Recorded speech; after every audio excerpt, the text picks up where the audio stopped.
Hello, everyone, and welcome to another week of Mastering Dungeons. I am your host, Sean Merwin, here with my co-host and recent hangover COVID shot patient, Teos Avadia. Teos, are you with us fully? I am 99% with you. I have a slight sort of it feels like someone punched me in the arm. And then my head feels a little bit like there's some cotton balls somewhere in there instead of the full cognitive load I should have. But otherwise, shot number 2 is down. I'm pretty excited. Got it yesterday. And I'm okay. I'm on my feet. I'm feeling pretty good. All right. So, well, we all know that Teos at 99% is twice as effective as Sean at 100%. So that is not true. You are the leading other brand. Yes, I am brand X.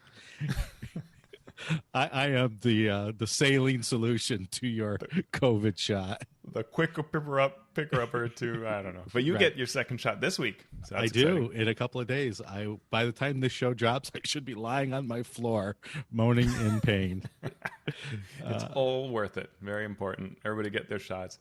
Yes. I got mine at a Walmart, long story, but there's the highs of getting your second shot because you feel this immense relief that you've somehow made it through this entire pandemic and not contributed to it, and you're now going to be less contribution and also protected. And then you walk down the aisle to go where they give you the shot, and I pass 2 different people not wearing masks. Mm-hmm. And it's like, come on, we can do this, people. Come together. So everybody listening, get your shots. Yep, I got mine in a quickie lube, so that... That's a different thing. That's not the shot. Okay. They told me it was a COVID shot, but hey, who knows? Did they put you on the thing that goes up and down? Cool. Exactly. That was the whole reason I went there. Worth it. Yeah. So speaking of up and down, there is news about the D&D movie. It was first delayed a year from November 19th to May 27th. Of 2021 and 2022, and now it has been delayed yet again. According to Paramount and E1, Hasbro's entertainment division, the release date is now set for March of 2023. And it's not clear if this will impact any of the other shows, movies, anything else coming out that is D&D related. But we are still, it hasn't been canceled, so we're going to call that a moral victory. I mean, I think this is actually probably good news. I mean, it hurts a little because you're sort of getting antsy as you saw, pictures of who's on it and stuff like that. It starts feeling real. Yeah. To now hear it's delayed. But, part of this is that whole thing of they trying to get a big business going. Mm-hmm. And if nobody's going to theaters, it's a lot harder to do, right? And I don't think you want this to go direct to video. You would love to have this be the traditional big film thing, right? Where people would flock to it, hopefully. So I get it. And the other thing is, this is one of these things where you sort of can't take too long doing it, right? Get it right. So I'm all for it. Yep. The interesting part for me is, like Marvel tried to do with their Agents of S.H.I.E.L.D. show, having it sync up with the theatrical releases, syncing up with the television releases, obviously takes a lot of work. Yeah. And to have anything delay like that either interrupts their ability to do that or cancels it completely. Though it's not clear, I mean, from that interview that we talked about a couple weeks ago, it's not clear whether it's more of a sort of Mandalorian thing. Right. There's so many stories to D&D. D&D doesn't have any single story. Yeah. And so it's not necessarily problematic. And you could probably, I mean, if the truth is, right, they say they have a script and sort of a pitch for the TV, script for the movie, pitch for the TV show. So if that's the case, you can sync them up along some lines, right? Choose an enemy of your choice, right, in the Forgotten Realms or whatever, and that's some theme that you're going to tie into and now tell your own story, right? And if one comes first or the other, it might work out just fine. In fact, releasing the TV show first, maybe that's genius, right? I don't know. Yeah. And, there's been no publicity that has said there's any connection between them. It's just, it'd be kind of cool if there was. Yeah. But I mean, I'm just hoping for my D&D cartoon show to be announced. That's what I've wanted for I don't know how long. Well, since the other one ended, I guess. And right. I keep thinking this will be the thing. It'll be that secret thing, and I want to hear like Greg Tito talk about it or something. And just We will keep our ear to the ground in any rumors of such a thing happening. I want to throw my birthday party and have D&D cartoon birthday plates like I could back in the 80s. That's what I want, John. Is that what you want? That's what I wanted. The little napkins that match. You know what I'm talking about? Okay, you don't want much. Do kids still do that, or all their birthdays on YouTube? I don't know. So for everybody who's looking for a birthday gift for Teos, you now know what he wants. And segue this one. Yeah, I can't segue that. If your birthday is coming up, you could get the Venture Maidens campaign guide on Kickstarter. Celeste was on the show talking about it.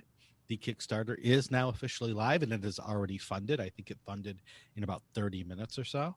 Yeah. It will be running for the next few weeks, so you have plenty of time to get over there and get the goodness. And if you want to know what's in the book, just go back a couple episodes and listen to the show where Celeste laid everything out for us nicely. Yeah, and that whole heroic destiny idea was super cool. And I've already backed this because of that. And I invite everybody to listen to our show and hear about that, because that was superb stuff. I'm excited. Yep. JVC Perry talks about creating a product called the Call from the Deep. You want to walk us through this, Teos? Yeah, I mean, JVC Perry is known for an amazing amount of quality products on the DMs Guild, working with other collaborators, creating really cool stuff. And Call from the Deep is a beautiful adventure. And he's been going through on the blog, Josh has been reviewing the process he went through to create this compelling campaign, and how to write a good campaign for a product, and how to create a product, just how to create a great product. Mm-hmm. He has had previous pieces on planning, on research, and then he did one on art and layout, and which is the latest one. This is the fourth in the series, and it's great. Like, I'm actually dealing with this right now, so it's very helpful to try to pick up on these ideas of how you work with this. Full of great tips regarding the importance of this step, how you shouldn't overlook it, why a cover matters, things like that, how to handle layout issues and art and all that. But I also think it's worth the kind of thing that I would love more non-creators to read blogs like this, so that they can appreciate what it takes to create products like this. Like, sometimes I think we take for granted how absurdly beautiful some of the RPGs today are. And there's so much work that goes into that. In really large companies, particularly Paizo or Wizards of the Coast, can do this very easily. But for other companies, even your mid-tiers, this is a big struggle. And money-wise, it's exceedingly expensive, right? When you're paying hundreds of dollars for every single piece of art, but you don't know how much you're going to sell. That's a very tricky thing to try to figure out around a Kickstarter or around a DMs Guild release. So a really great article. I really enjoyed that. Cool. And there's another article you wanted to bring up, Devin Rue on playing blind or visually impaired characters. Yeah, this is another really neat post that everybody should check out. It's filled with advice on role-playing a visually impaired or blind character or non-player character. And the article goes into a lot of really good topics. The spectrum of being VI, visually impaired or blind. Really interesting things like how a visually impaired or blind person wants to sort of think about directions, left or right from their perspective, or as hours on a clock from their perspective, at 2 o'clock, at 12 o'clock. And distance, things like paces is more helpful than feet, as a sort of discussion of how far away something is. A lot of do's and don'ts for things like non-player characters, portraying the blind beggar as a tired trope that feels very insulting. The idea that blind people are poor, when really any socioeconomic strata can have a blind person and they can be doing just perfectly fine. Having their eyes look different is something that's not, scientifically necessarily the case, right? Unless there's a reason, like in D&D lore. And then some great information on sort of how differently blind people will use canes or accessibility animals, plot devices that are problematic, and then finally at the end, adapting, and particularly Devin was talking about how in their group they look at the rules of D&D and sort of change them a bit because it's an all blind or visually impaired group. So things like the rules that say like that you can see, yeah, whatever, right? Mm-hmm. All our senses can work for that. or dark vision, they don't really bother with that. And then talking about how evocative they make things by describing all of the other senses when they play. So yeah, a really neat article, and it doesn't look like I have a link in the show notes, but I'll throw it in there before we push that out. Awesome. Well, the next bit of news involves you, Teos. We often get Teos's mini moment here on Mastering Dungeons, but you pulled out all the stops and went on to Owlbear Soup to talk at length about minis and D&D and RPGs. So what'd you cover there?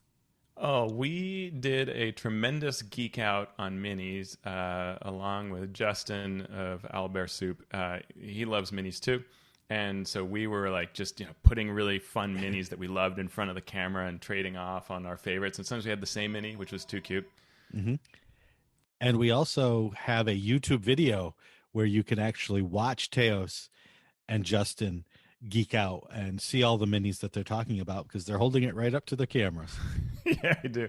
And we did some comparisons. Like there's the saddest mini recently was there's a Yuan Ti Anathema that used to be amazing. There's like the amazing old version, and the new one is this horribly painted, spindly little thing, whereas the other one is this massive, writhing, awesome snakes. And you're like, how did you make this one this year when you know that one existed? That's so awesome.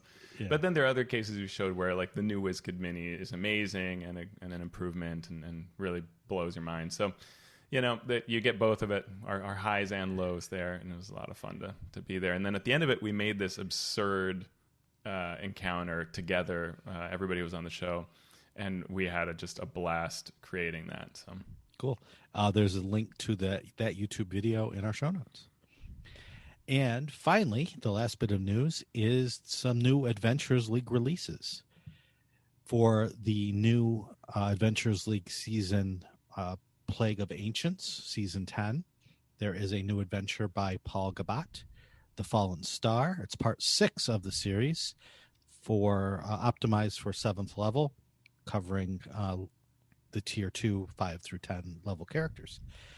If you are more interested in the Eberron campaign, the EB15 by Celeste Konowich, Dream Eater, is now out for that Oracle of War campaign, part 15. And I wanted to note as well, you can add and supplement you can add to your Oracle of War campaign with salvage missions, which you can write your own and publish on the DM's Guild or buy them off the Guild. And a particularly interesting one is up called The Last Stand at Copper Canyon by Stacy Allen. Stacy does art and layout for the Oracle of War campaign itself, and she's also written an adventure for it. And this adventure looks amazing. Yeah, I have this, and this is great. Yeah, Stacy Allen does fantastic work. I keep showing everybody the covers of these adventures. I'm like, look at how good this is. Yep. It looks so amazing. And if you follow the Oracle of War campaign, you know that these salvage missions allow you to create your own base in or near the Mournlands.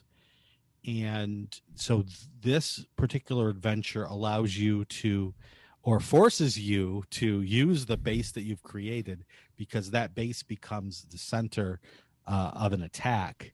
So Sweet. You get to actually put your base to good use in this adventure. So I would check that out. Last Stand at Copper Canyon, and there's a link in the show notes. I love how Eberron can be Western, right? Like that's just one of the great things about that setting. Yeah, you can do so much with it. And the Mournlands, I worked on the campaign up until recently, as you know. But, Will Doyle just had this vision for this campaign that was so good. And right from the start, it had that Western sort of on the frontier feel. That's perfect to take place in or around the Mournlands. And, it's gone all over Corvair since then. But it always comes back to this sort of dusty, danger-ridden frontier.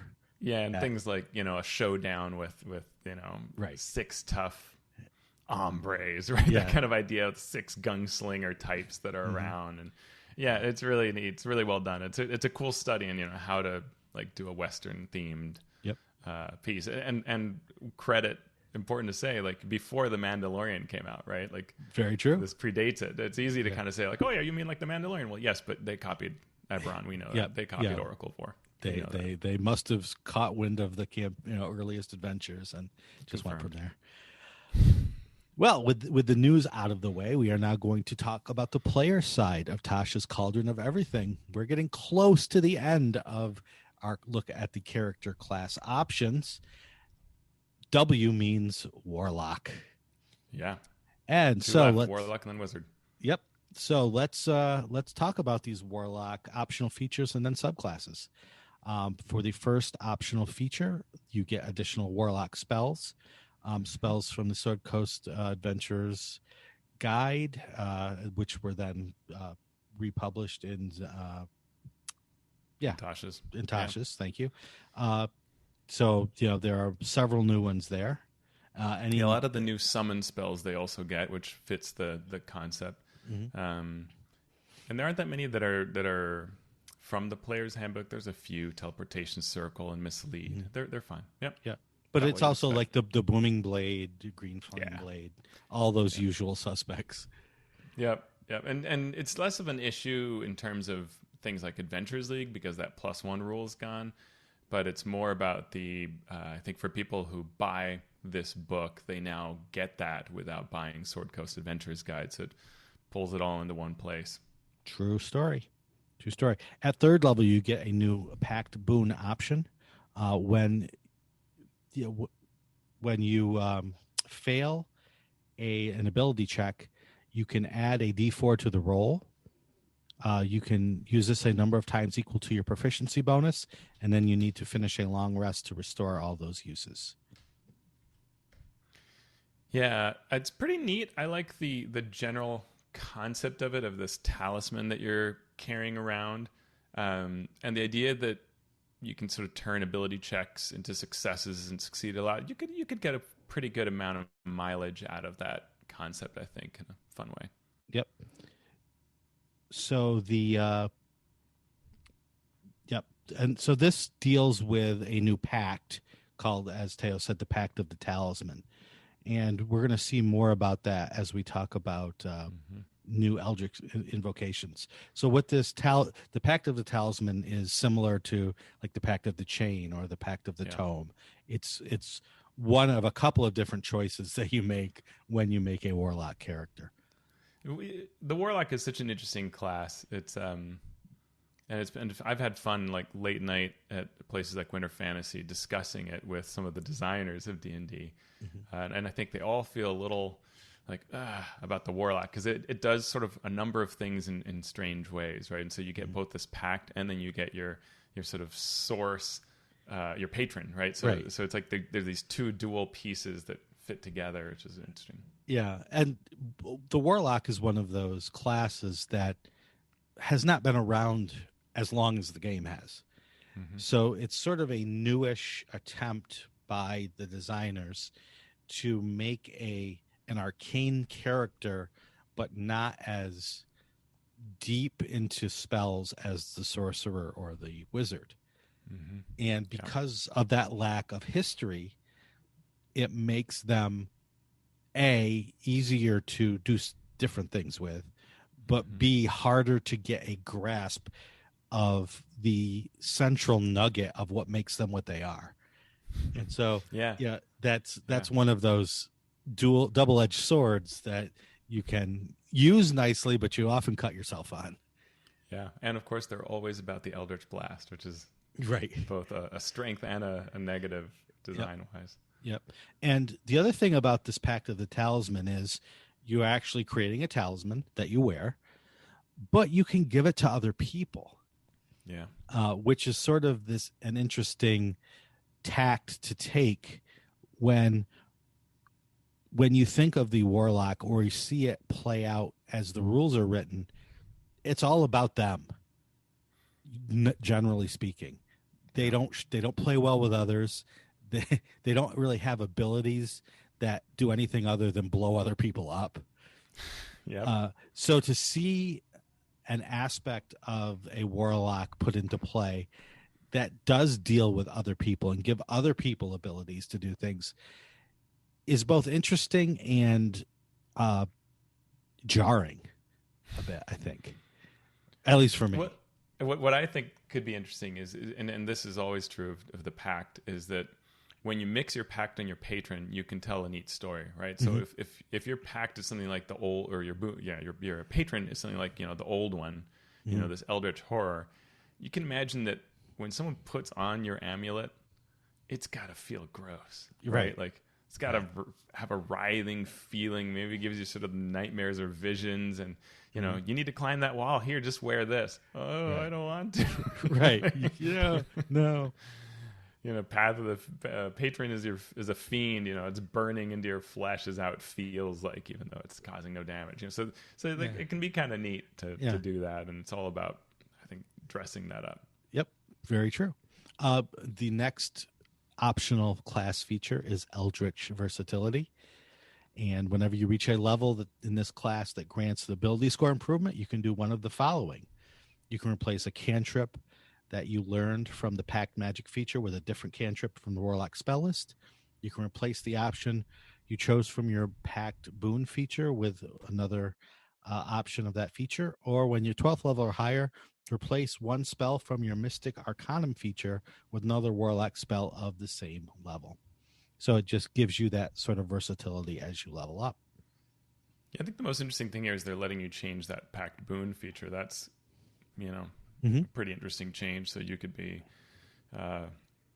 you could choose, Pact of the Talisman now if you, next time you get to a ability score level.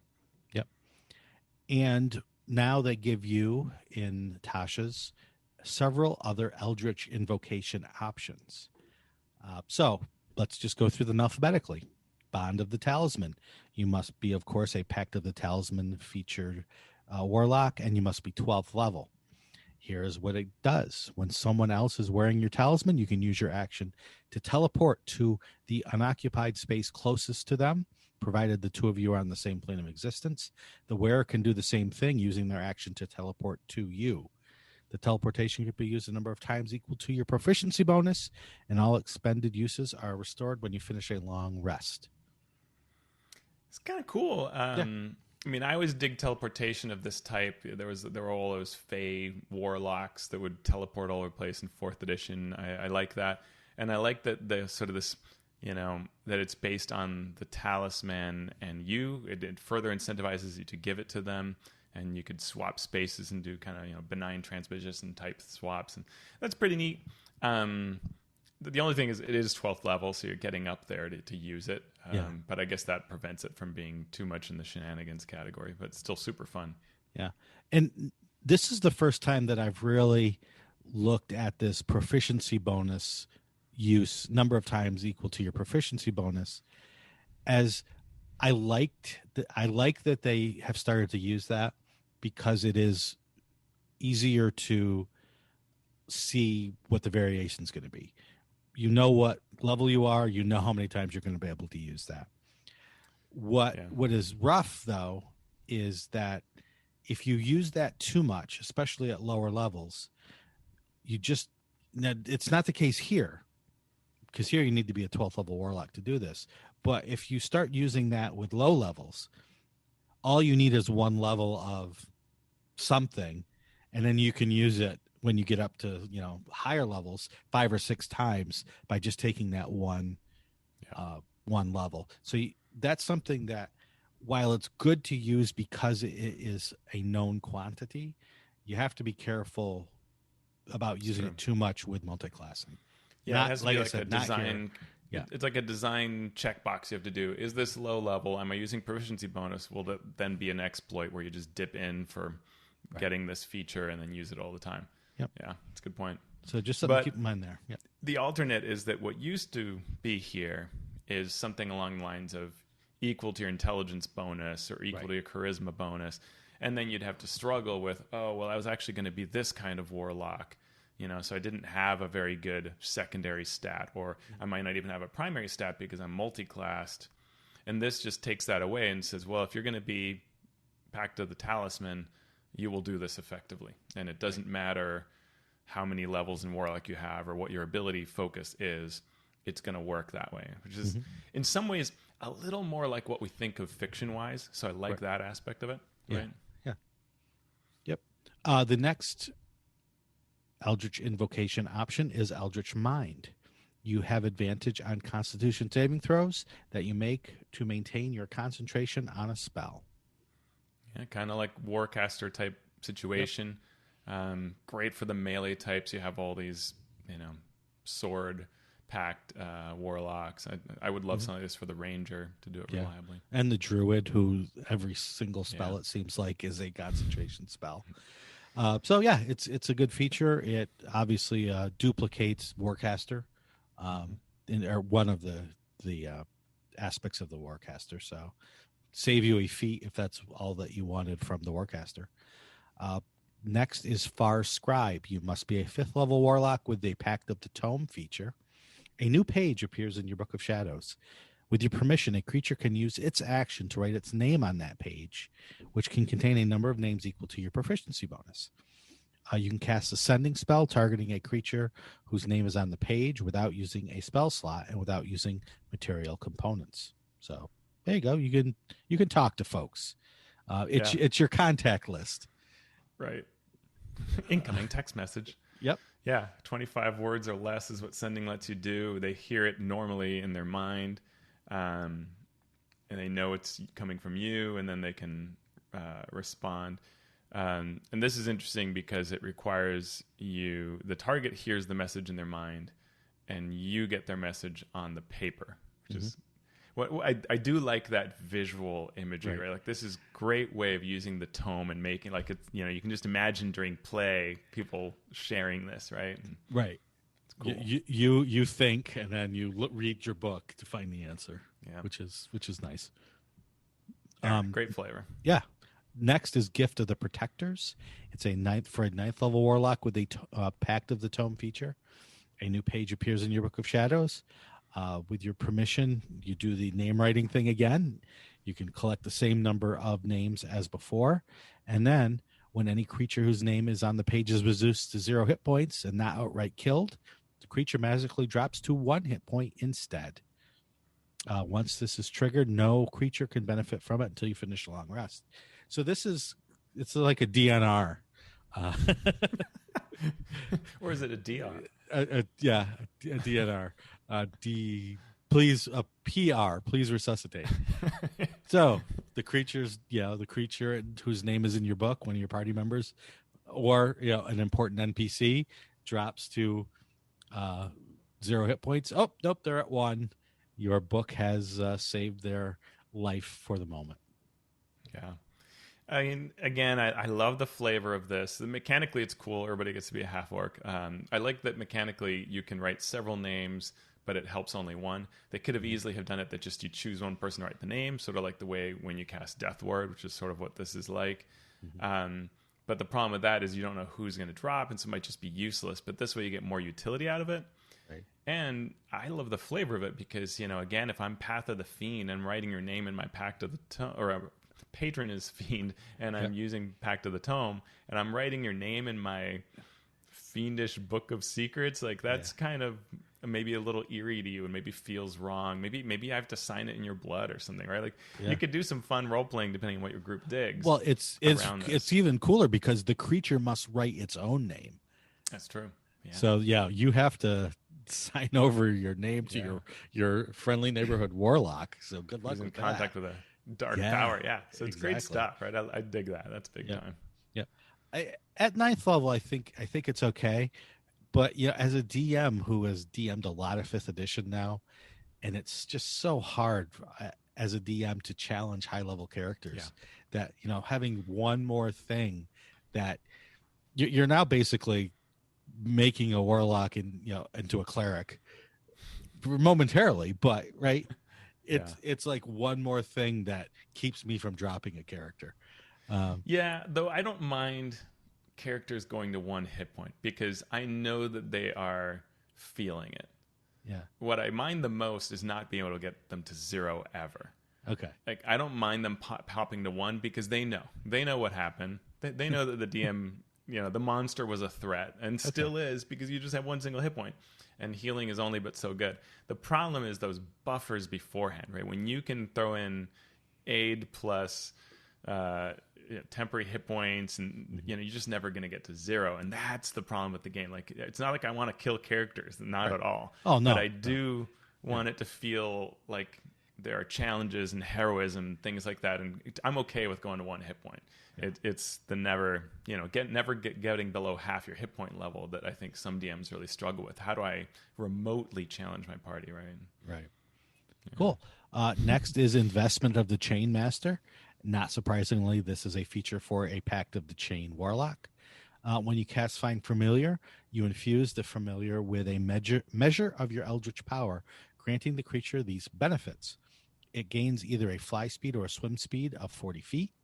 As a bonus action, you can command the familiar to take the attack action.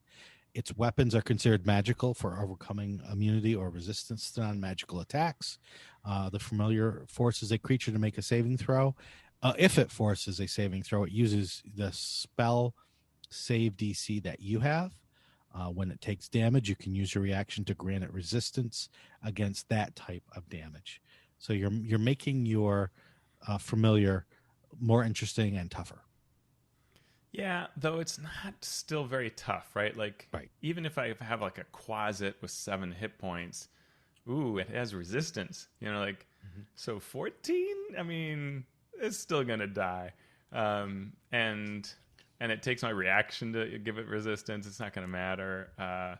Same thing with the saving throw. It uses my spell DC, but if it's a save for half, it's dead. It's not going to save it from the fireball or anything like that. At very low levels, great. But it's sort of, I don't know. Like, I'm not sure. I'm curious what they really wanted to go for here. You still can't really summon your familiar and have it go toe to toe. And what I see most often in play is players that find familiar want their familiar to use the help action, magically never be a target, and magically always grant somebody advantage. Right. To which I go, cool, next round they're going to want... what I usually do, this is how I handle it, is I will tell them that the monster just gave a really close look at their familiar. And then the next time I say, do you want to keep your familiar there? And usually that familiar retreats, because they know this monster is just going to one-shot it. And that's still true with this situation. Right. So, but it gives more options. And I think if you're using something like the owl that has flyby, now you can do that as a bonus action. So that's kind of interesting. But true. Next is Protection of the Talisman for 7th level warlocks with the Pact of the Talisman feature. When the wearer of your talisman fails a saving throw, they can add a d4 to the roll, potentially turning the save into a success. You can use that a number of times equal to that proficiency bonus, and then all expended uses are restored when you finish a long rest. So you or someone else can get a d4 on your saving throws that you failed for a few times. Yep. Nothing too exciting there. It's obviously useful, but not overpowered. Rebuke of the Talisman for any level warlock with the Pact of the Talisman feature. When the wearer of your talisman is hit by an attacker you can see within 30 feet of you, you can use your reaction to deal psychic damage to the attacker equal to your proficiency bonus and push it up to 10 feet away from the talisman's wearer. Yeah. Cool. And you could interrupt a multi-attack that way, prevent something like swallow, grab kind of situations with that. So it could be pretty neat. Yep. Next is Undying Servitude, which is a 5th level warlock feature for any type of warlock. You can cast Animate Dead without using a spell slot. Once you do so, you can't cast it this way until you finish a long rest. I'm not a fan of Animate Dead. The thing with Animate Dead is they hang around a long time, and so potentially you can have multiple of them, and then you have this little horde of undead going around, especially if they're like doing it over time and building them up and then going to a combat. In this case, because you can use it without a spell slot, you can do it twice. Now you've got 2 of these zombies or whatever it is. I don't love it. They're not the strongest undead, but they are still problematic. Summoned creatures just sort of clog the lane of battle and slow things down, and I don't love it. Yeah, previous editions have been hurt by having too much going on under PC control. And sometimes just a druid would have summoned creatures and animal companions and summoned with spells and summoned with features, and it became ridiculous. And to give everyone access to be able to do that can become an unfun part of D&D. Yeah, and the just with the new spells that they got, there are a number of third level and higher, third, fourth, sixth level summoning spells that warlocks just got, and so this could be, I cast Animate Dead twice, then I cast Summon Undead, then I cast Summon Fiend, and now my little army goes into the next fight, and the DM just groans, and all the other players go, "Great, you're going to take your turn over the course of an hour." Yeah, and in some ways that's not hyperbole. That actually does take that long at higher levels sometimes. Yeah. All right, so those were all of those optional invocations. Now let's talk subclasses for the Warlock, the two new ones. The first is called the Fathomless, which has to do with the oceans and the deep seas. It brings to mind sort of a Dagon-like presence with lots of tentacles thrown in for good measure. Or is it arms? That's a good question. Well, they talk about tentacles specifically in the description. So, and as we will see, tweet that apparently octopuses and almost any creature you think of as having tentacles, they're actually arms, scientifically speaking, which really ruins the fun of it. And then somebody said, one of the designers said, well, this is a fantasy game, so in our game, they're tentacles. I'm like, yay. Yes. So we're back to tentacles here. Yes, this is not reality. This is D&D. Tentacles. New expanded first level spell list, some interesting spells in there that you think oceans, you think water, or you think tentacles, and you're like, okay, why is Thunderwave on there, or Gust of Wind, or Lightning Bolt, or Cone of Cold? But you can just as easily flavor them. So Thunder Wave is not a wave of thunder in this case. It is a blast of water that's pushing you back, or the Gust of Wind. Yeah, they're going with a storm, but I agree. Like the concept is not storm; it's the deep. Right. But okay, I guess it's the storm that drags you into the deep or something. So, sure. But yeah, I like your idea of reflavoring it. That's cool. Yep. So they have to put a spell in. Not every spell fits perfectly with tentacles or oceans. So yeah, you make do with what you got. Fine with all of those. Also at first level, you get a feature called Tentacles of the Deep. So as a bonus action, you create a 10-foot long tentacle at a point you can see within 60 feet of you. It lasts for 1 minute or until you use this feature to create a different tentacle. When you create the tentacle, you can make a melee spell attack against one creature within 10 feet of it. On a hit, it takes 1d8 cold damage, and its speed is reduced by 10 feet until the start of your next turn. Once you reach 10th level, the damage is 2d8. As a bonus action on your turn, you can move the tentacle up to 30 feet and repeat the attack. And you can summon the tentacle a number of times equal to your proficiency bonus. So here is that. First level, you get something equal to your proficiency bonus. So even one level of this is letting you do it more and more. And then you regain all expended uses when you finish a long rest. So the thing here is that D8 isn't a lot of damage. Warlocks have always had these sort of features that it's sort of like this little bit of damage you're adding, but you have to roll and do all this thing. And so it is sort of a little bit of baggage now. Where it becomes more meaningful is if you have like the Hex spell. Hex does a boost to any damage you make. So this would trigger Hex in addition to your normal attacks, and now it's more significant. But yeah, overall it's cool. I mean, I like that it's thematic. But it does eat up a little bit of time to do that separate attack, and yeah, we'll see the other. It's interesting to see what the genie does sort of differently, so we'll compare to that later. Yep, and you should be noted this is a bonus action, not an action that you're using to attack. So you can still make your action with any. So it's sort of a spiritual weapon. For the warlock, or like flaming sphere, but it also means that it then intrudes on things. Like you would not, as a warlock, now choose flaming sphere because that would use your bonus action normally. True. And now, this is eating it up. So. Yep. And so, since you're getting this at first level, my first thought was, I wonder if it's going to be able to grapple. Oh, good. I'm glad it's not able to grapple at first level. Let's see where we go from here. You also at first level get Gift of the Sea, which gives you a swim speed of 40 and allows you to breathe underwater. So that fits perfectly with sort of that sort of thing. And it's not overpowered unless everything that you do is a water-based adventure. Well, and that's the thing is, if you know that you're doing an aquatic campaign, this becomes an instant pick, right? This for sure. At 6th level, you get Oceanic Soul. You're even more at home in the depths. You gain resistance to cold damage. In addition, when you are fully submerged, any creature that is also fully submerged can understand your speech, and you can understand theirs.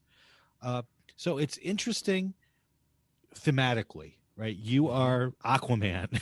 You're able to use telepathy to talk to anything that's fully submerged, which is probably usually going to be either something that you're trying to communicate with as an NPC or your own party members. And this goes back to that sort of telepathy issue that we talked about a week or two ago. For me, when we're in a situation where the characters could not be able to talk to each other, I usually try to play that out, and it usually lasts about 10 minutes. Yeah. And then, especially if you're on a time schedule, that just sort of slips away. And everyone knows what everyone else is doing, thinking, even if they're miles apart or could not otherwise talk. And that's sort of the thing that this seems to be a big, oh, good, we can do that. But is it really that powerful? No. Not really. I mean, obviously, the resistance to cold is important. Right, but it's also sort of kind of bizarre. Like, yeah, there's the whole thing that you're saying, which is that we already sort of assume that somehow characters are communicating, and good luck stopping them. Right. And like you said, you can't keep that up for long. I haven't seen a 4-hour adventure where characters weren't talking to each other underwater. Right. And then the fact that, we've spoken about this previously, that D&D has often had this very controlled approach to how you can speak with other creatures. It has to be in a language that you understand or with a creature that understands. Or it doesn't say here that they must understand your language. Right. So it's almost like there's this weird bubbly, mumbly language thing that gets magically communicated. So it's a little weird. And so I would think that any creature, but it doesn't even say that any creature that must have a language. Like, right. It just says any creature that's also fully submerged can understand your speech, and you can understand theirs. Yeah. So I guess if they can't speak, they can't say anything back, but they should be able to understand you regardless, which is sort of a funny. I would say this slipped past. Yeah. Right. Jeremy Crawford would be my guess. I mean, what do I know? But that would be my guess because they've been so consistent about not allowing things like this. It's very interesting to see it suddenly work. I mean, I went right back to what I grew up with, which was the old Super Friends cartoon, where they show Aquaman riding the seahorse and then these little rings coming out of his head that showed he could telepathically control or talk to all the creatures of the sea. Yeah. That's what I see there. Also at 6th level, you get Guardian Coil. So your tentacles of the deep can defend you and others, interposing itself between them and harm. When you or a creature you can see takes damage while within 10 feet of the tentacle, you can use your reaction to choose one of those creatures and reduce the damage to that creature by 1d8. At 10th level, it is reduced by 2d8. And, we've talked about this. One of the knocks of 4E was every class felt the same, right? Yeah. And I feel like as we get more and more of these subclasses, everyone is stepping into everyone else's lane. We now have the Warlock who is a paladin, who is defending others and himself from damage. Now, he's using this tentacle, so it's not holy or, valiant. Yeah, no, I mean, I agree with you. The idea that that what the tentacle does is reduce damage is, to me, not quite fitting with the Warlock theme. I would rather it be that maybe if it was just even once per day, and you could, as a reaction, pull an ally away. Mm-hmm. That might be interesting just once, but as a reaction, can you do? Because you can just do this all the time, right? did not see anything that limited it when I was Yeah. taking my notes. Yeah, so it's just a constant paladin-like, shield-like fighter type thing, and to me, this is not what the warlock. The warlock's icky, gross stuff, not Right. protecting their allies. And if it was to do so, I'd want to see it pretty limited, not constant. Something else could have gone here. Honestly, your grapple might have been better, Yeah. but wait for it. Yes, wait for it. So at 10th level, you get, guess what? Grasping Tentacles. When you learn the spell Yvard's Black Tentacles. It counts as a warlock spell for you, but it doesn't count against the number of spells you know. You can also cast it once without a spell slot. That's important for warlocks. And you regain the ability to do so with a long rest. When you cast the spell, your patron's magic bolsters you, granting you a number of temporary hit points equal to your warlock level. Moreover, damage can't break your concentration on this spell. This is probably my least favorite spell ever because it just slows the game down so much. And one of the few joys of being able to break concentration was that this spell could be broken. And that one line shot me right through the heart. Yeah. I'm like, oh no, it's there and you can't break concentration on it. Well, I played a third edition ranger that would cast Entangle all the time, which was even worse, right? That was like what was it, like 60-foot radius? Yeah, or something it's completely huge. absurd. It was enormous, and it would, hold everybody down, and DMs hated me. Yeah. But it's a bit much. It's also interesting that they make it such a big deal. Like, it's one thing to offer the option, but it just demands that you use this all the time. Right. Because you also get temporary hit points, and you can't go wrong with the concentration. So you just know this thing's getting thrown down all the time. Yeah. And now it doesn't say that you don't have to concentrate on it. So you still do need to concentrate on it, but damage can't break your concentration on the spell. And then my thought was, well, as a DM, many different things could break your concentration, right? They give an example of trying to concentrate aboard a ship that is being pummeled by waves. So that's technically not damage, right? Right. So, okay. An earthquake just happens to give me a DC 30 concentration check. But no, thematically it's perfect, right? This is exactly what this class is supposed to be. So I can't argue with that. We used to see spells like this used all the time in 3rd edition. And what 5th edition, in 5th edition, they're less popular. And the reason is generally that they are now hard to work around other characters in the party. True. And Everid's is true of that too, right? Its big downfall is it affects any creature. And so this 20-foot square is just a trouble area. So sometimes your party members are also like, you use that spell? All right, I guess I can't fight that thing. I got to go after the archer or whatever. And I mean, just to be perfectly clear, I don't want to kill characters. I want the players and their characters to win. Yeah. And when I don't like a spell that's too powerful, it's not because that they're too powerful. It's spells that slow things down. It's spells that make the game unfun for DMs, but also for, like you say, for other players. And honestly, or often unwittingly, right? Where the character is in their mind imagining what is true of Everid's, which is it's this awesome visual of these tentacles swirling up and grabbing the foes. But what results in is a ton of checks having to be rolled. Yep. And then checks constantly being rolled against its effects, and then people having to worry about where it's situated and how to move around it. And so it just becomes this constant thing that you're dealing with. And so now you're going to see it occur, maybe twice per day. And Yep. And the fighter and the barbarian without effective ranged weapons, they're just going to run in, right? Because they want to have fun. And then that ends up going sideways 95% of the time. It's Everid's mosh pit. Yep, exactly. So that was the 10th level feature. The 14th level feature is called Fathomless Plunge. You can magically open temporary conduits to watery destinations. As an action, you can teleport yourself and up to 5 other willing creatures that you can see within 30 feet of you. Amid a whirl of tentacles, you all vanish and then reappear up to 1 mile away in a body of water you've seen, pond size or larger, or within 30 feet of it, each of you appearing in an unoccupied space within 30 feet of the others. And you can use this feature. Once you use it, you can't use it again until you finished a short or a long rest. I just Googled what size is a pond. Yeah. So this place that sells ponds says it's roughly 100 square feet, but I think they're in the business of selling you a pond, so it's different. But yeah, this is a weird feature.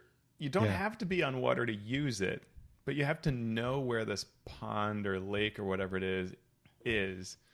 This is only going to work in an aquatic campaign, right? I mean, nobody, as you're traveling to the dungeon, your DM doesn't tell you about. I mean, I guess you could, if DMs, if you have a, what's the name of the fathomless, character. Well, I guess you need to periodically give them some ponds and stuff, but it's a little bizarre. This could have worked differently. Yeah, and the up to 1 mile away is absolutely strange because how often, as you said, are you within 1 mile of a large enough body of water, that you saw, that you interacted with? Or, so it's not even that, I can retreat to my watery lair.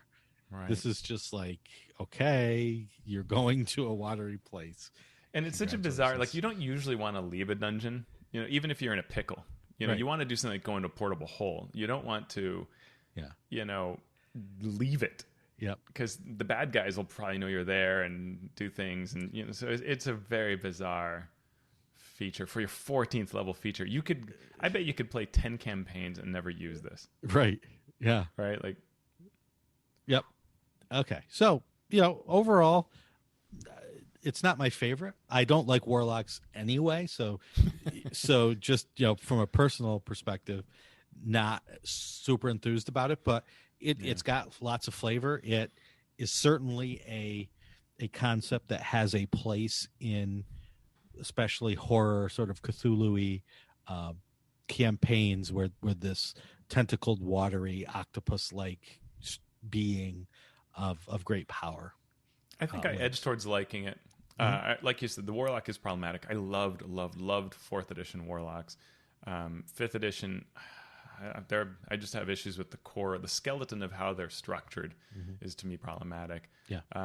This one it's got some hit and miss pieces, and I bet that what I would do is I would want to play this in a campaign where I could change a few features out. Sure. Because I really like some aspects of it. But all right, let's go to one that I really like, though. Okay, we are going to get to the genie then. The concept, well, the name says it all. It's a powerful pact with a primordial entity. So you can choose fire, water, air, or earth when you take this subclass.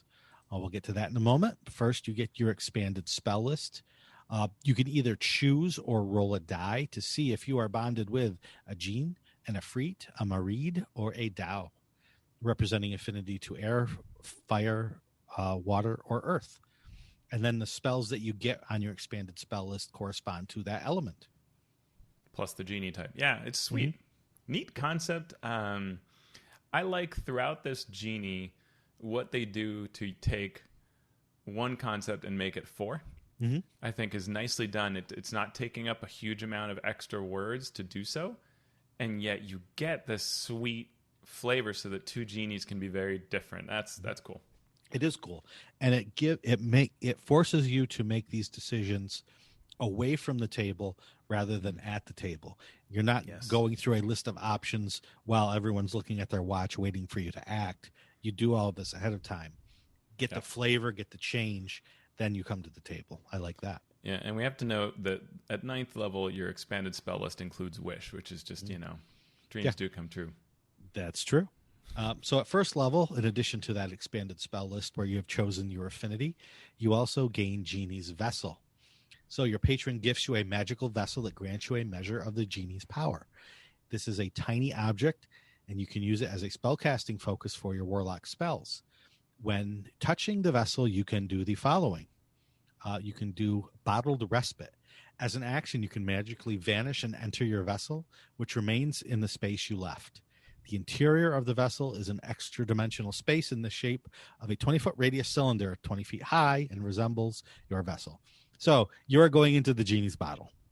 Yep. Is That's essentially sweet. what it is.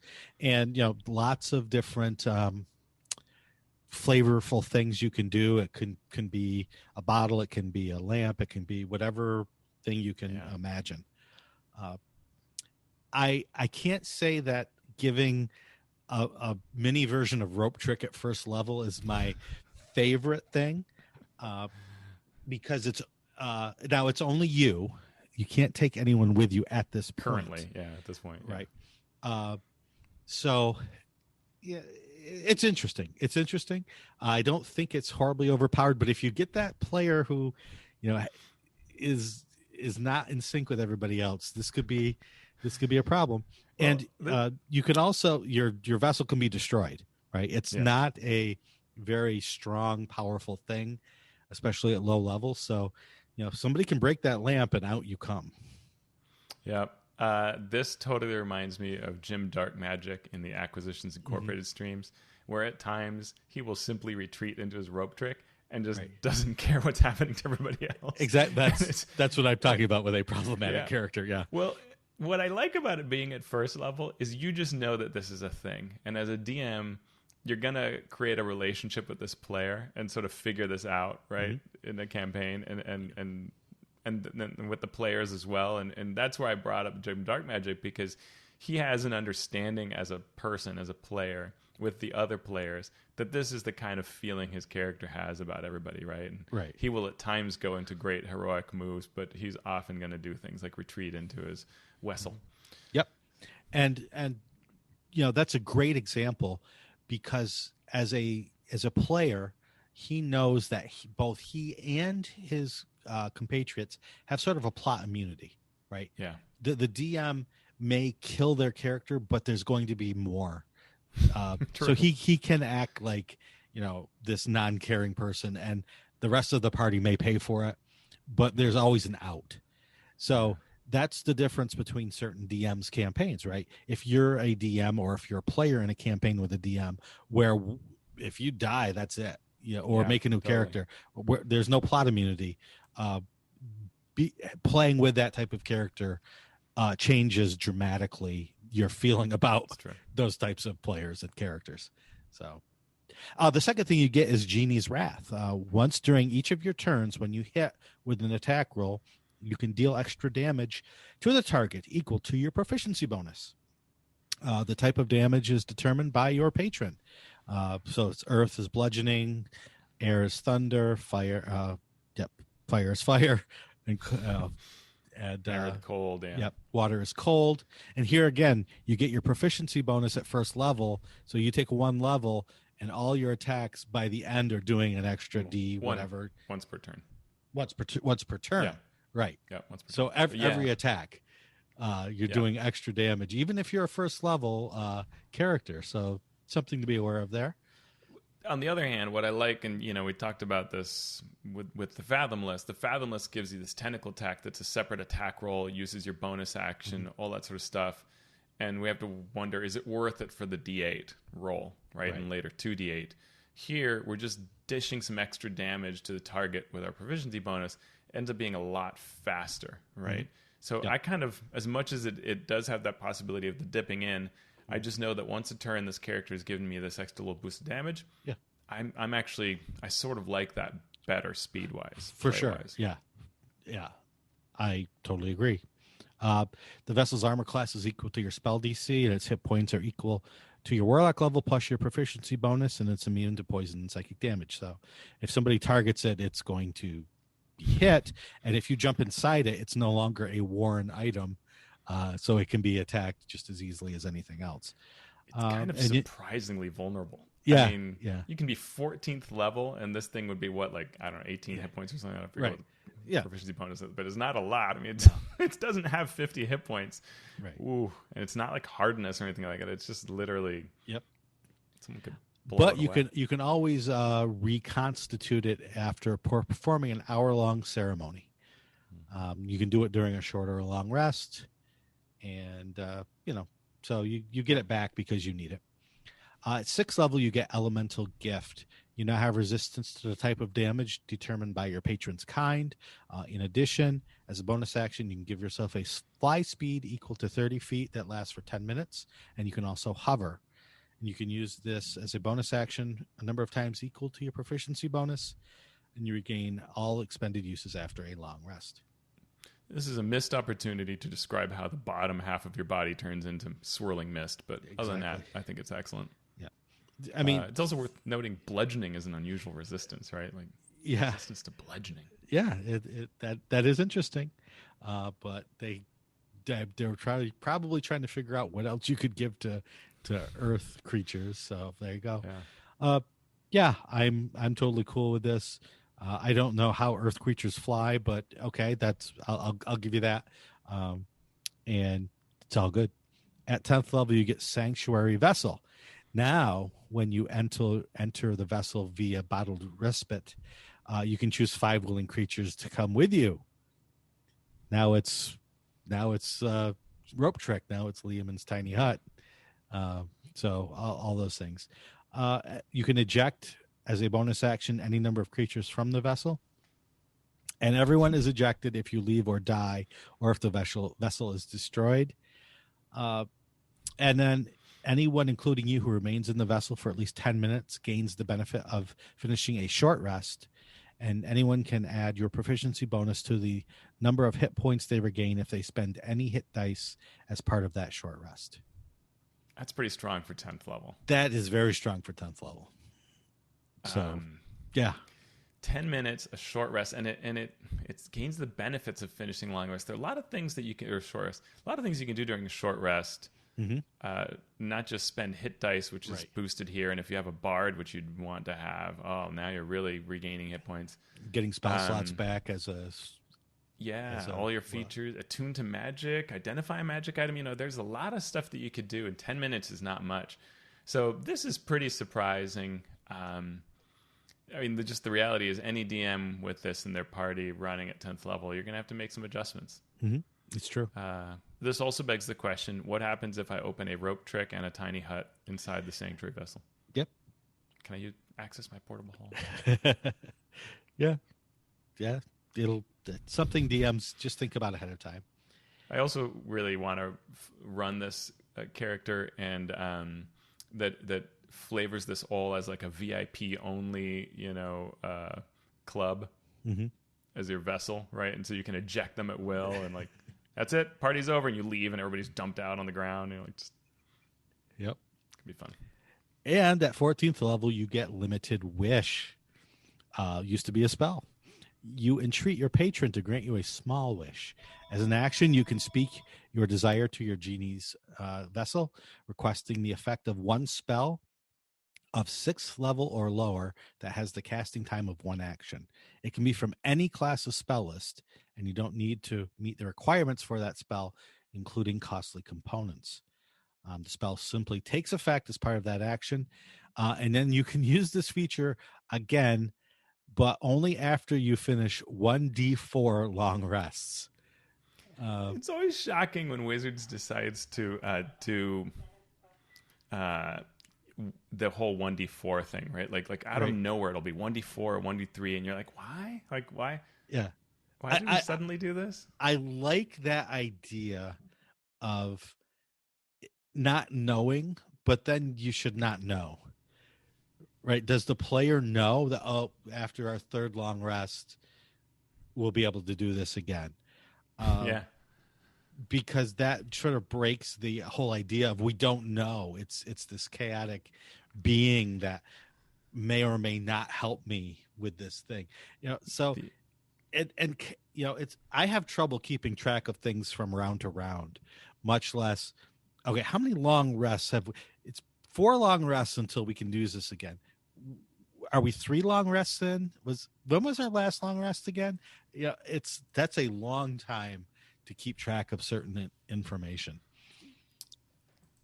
Yeah. The other thing is that when you are high enough in proficiency bonus, you can take a long rest inside of this thing. Mm-hmm. So you could sort of shorten it by a day. So if you wanted to sort of use it again, Right.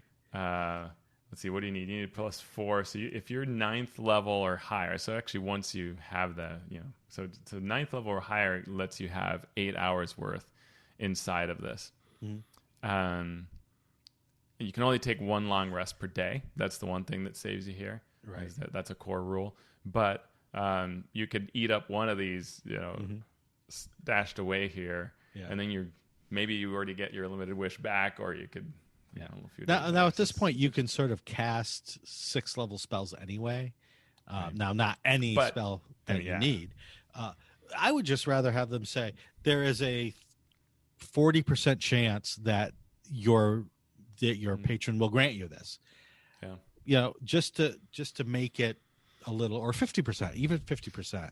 It's sort of these 1d4s or things like that. It's a vestige of the past where everything operated this way. You used to cast Hold Person, and you'd roll, 2d4 or something to see how many rounds it lasts. Right. You would cast Bless, and you would roll to see how long it lasts. There are a lot of things where durations were just surprising and variable, and now almost nothing works that way. So when it suddenly shows up, it's like, why? Yeah. Why is this chaotic? And if it is chaotic, why is it a die roll where, like you said, we're not entirely clear what to communicate to players?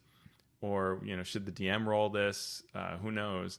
And why not just make it a % chance to get it back or something? Mm-hmm. Yeah, it's interesting. I think I would take that kind of random roll out. I don't think it does a whole lot, unless you're really going with a chaotic themed feature in class. Right. Yep. And you can count on someone in the group, whether the player, the DM, or the accountant of the party, to keep track of these things. On the other hand, what's really cool about this is, man, talk about a super flexible and flavorful feature, right? Oh, yeah. Any 6th level or lower spell. I mean, one thing is the player's going to have to do their homework before time to go through all the lists and think about what kind of cool things should I have on my trick, available that I could pull out of nowhere. I really love the flavor of it, and I don't know, this whole theme I think is really superb. Yeah. Easily, one of the top picks I would think of when I'm going to do another Warlock. My thing with the Warlock is, okay, how are they going to go through these convoluted hoops to come up with another patron? And this one made perfect sense right from the start. I'm like, okay, yes, obviously, these powerful primordial genies, perfect patrons, and perfect. I love the theme and the feel and most of the features. Yeah. This is so perfect it could have been in the player's handbook, right? Which is for sure. Yeah. You almost can't say that about anything in Tasha's. True. Like none of them are sort of so core and so fitting a concept. They're all sort of wacky concepts, or or an also concept. This is one that we really could say is so in the lore that it could have been in the player's handbook. Yeah. I'm a big fan of it. The Warlock in general is a weird class with a lot of features that you only get to dip in a few times. Many spells but few slots, things like that. So it's a strange class to play. I generally think it's more for advanced players, but when it comes to this genie subclass, that's great. Mm-hmm. Now, normally we would be going into our DM side of things, but we've been going on for quite a while. Yeah. So I think we're going to save puzzles, which is the next part of the Chapter 4 DM Dungeon Master's Tools. We'll do that next time. Cool. If by your leave, listeners, thank you for listening. We hope you enjoyed the show. We hope you enjoy all our shows. So thank you to our listeners, and also thank you to our patrons. We've had a few new patrons come on board recently, and so we thank you for showing us your support. If you would like to become a patron of the show, you can go to patreon.com/MMP and support not only our show, but the 2 other shows that are part of that Patreon. Teos, where can people find you on the internet? You can grant your genie's wish and go to Twitter @AlphaStream. And I have a blog at alphastream.org where I recently put up the list or links to all of our Tasha's, sort of index of all of our Tasha's coverage. So if you're wondering, hey, when did they cover the Rogue? And I want to go straight to that episode, you can find that at alphastream.org. I love having someone who's really on top of things and has their stuff together, because that's Let's totally not push not it. me. So Where can we find you, Sean? Oh, well, you can find me and my scattered thoughts on Twitter at Sean Merwin, or you can go to the forums at forums.misdirectedmark.com and talk to us directly. You can also follow the podcast's Twitter at MasteringDND. Mastering Dungeons is a Misdirected Mark production, the media arm of Encoded Designs. So, Teos, now that we have gotten through Warlock, what are we going to do now?